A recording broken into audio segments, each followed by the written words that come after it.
காலையில் டியூட்டி கிளம்புறதுக்கு முன்னாடி வேகமாக வேலையை எப்படி செய்யலான்னு பார்க்கலாம். ஒரு குக்கரில் தண்ணி ஊற்றி சாதத்துக்கு தேவையான அரிசி எடுத்து அதில் தண்ணி ஊற்றி குக்கரில் வச்சுட்டு, இன்னொரு பாத்திரத்தில் பருப்பு போட்டு அதையும் அந்த அரிசி பாத்திரம் மேலேயே வச்சு, இன்னொரு பாத்திரத்தில் காய் என்னது காய் வேக வைக்கணும்னா அதையும் தண்ணி கழுவிட்டு உப்பு தண்ணியும் போட்டு தண்ணி விட்டு குக்கரில் வச்சு அதை ஒரு குக்கரில் வச்சிடலாம்.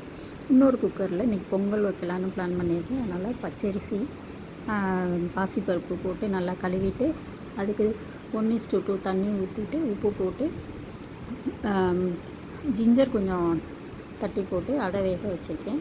இடையில நம்ம ஒரு காஃபி போட்டு குடிச்சிக்கலாம். அப்புறம் டியூட்டிக்கு கொண்டு போகிறதுக்காக மின்ட்டு டீ ரெடி பண்ணியிருக்கேன். அதுக்கு கொஞ்சம் ஜிஞ்சர் கட் பண்ணி போட்டு மின்ட்டு போட்டு டீ தூள் போட்டு அதையும் கொதிக்க வச்சு அதையும் ரெடி பண்ணி ஃப்ளாஸ்கில் ஊற்றி ரெடி பண்ணிடலாம். நமக்கு கொண்டு போகிறதுக்கு மின்ட் லெமன் டீ ஜிஞ்சர் போட்ட டீ ரெடியாக இருக்குது.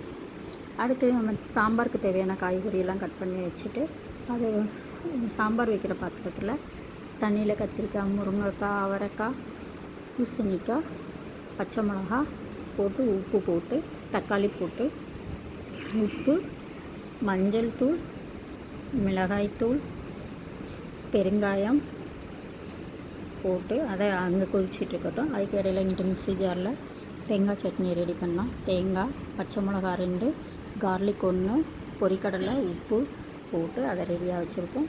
இங்கிட்டு ஒரு தாளிக்கிற கரண்டி வச்சு சட்னிக்கு தாளித்து ஊற்றிடலாம். கடுகு, உளுந்தம்பருப்பு, கருவேப்பிலை போட்டு தாளிச்சாச்சு. இப்போ பொங்கலுக்கு நம்ம ரெடி பண்ணியிருக்கோம். அதுலேயும் எண்ணெய் ஊற்றி ஜீரகம், மிளகு, பெருங்காயப்பொடி, கருவேப்பிலை போட்டு தாளித்து அதை பொங்கலில் ஊற்றியாச்சு. கொஞ்சம் கேஷ்யூ நெய்யில் வறுத்து அதையும் அதில் ஊற்றிடுவோம். அடுத்து சாம்பாரை தாளிக்கிறதுக்கு எண்ணெய் ஊற்றி கடுகு, வெந்தயம், பெருங்காயம், வெங்காயம், கருவேப்பிலை போட்டு அதை தாளித்து அதை நம்ம சாம்பாரில் ஊற்றுறோம். இங்கே பார்த்தா நம்ம குக்கரில் வச்ச எல்லாமே ரெடி ஆயிடுச்சு. சாதம், பருப்பு, காய்கறி 3 வெந்து ரெடியாக இருக்குது. பருப்பு எடுத்து சாம்பாரில் ஊற்றிடலாம். நமக்கு இப்போ சாம்பார் ரெடி ஆயிடுச்சு. அதில் கொஞ்சம் கொத்தமல்லி போட்டு இறக்கிடலாம். தாளித்ததை அதில் ஊற்றி கலக்கி விட்டுறலாம். இப்போ நமக்கு சாம்பார் ரெடி. அடுத்து டிஃபன் பாக்ஸை ரெடி பண்ண வேண்டியதுதான். அடுத்து நம்ம கோவக்காயை வதக்கிறதுக்கு எண்ணெயை ஊற்றி அதில் வேக வச்ச கோவக்காயை போட்டு குழம்பு பொடி 1 ஸ்பூன் போட்டு கறி மசால் பொடி 1 பிஞ்ச் போட்டு அதை நல்லா சிம்லேயே வச்சு வேக வைப்போம். இடையில நம்ம டிஃபன் பாக்ஸை ரெடி பண்ணுவோம். பொங்கலை டிஃபன் கட்டியாச்சு, சாம்பார் கட்டியாச்சு. அடுத்து சட்னியும் ரெடி ஆயிடுச்சு.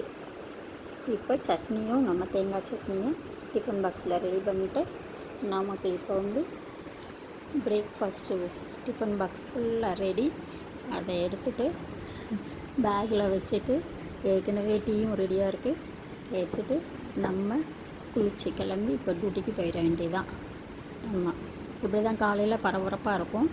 அப்புறமா கொஞ்சம் ரிலாக்ஸ் ஆகும். கிளம்பி டியூட்டிக்கு வந்தோடனே இது மாதிரி தாங்க டெய்லி காலையில் டியூட்டிக்கு கிளம்புறதுக்கு முன்னாடி இருக்குது.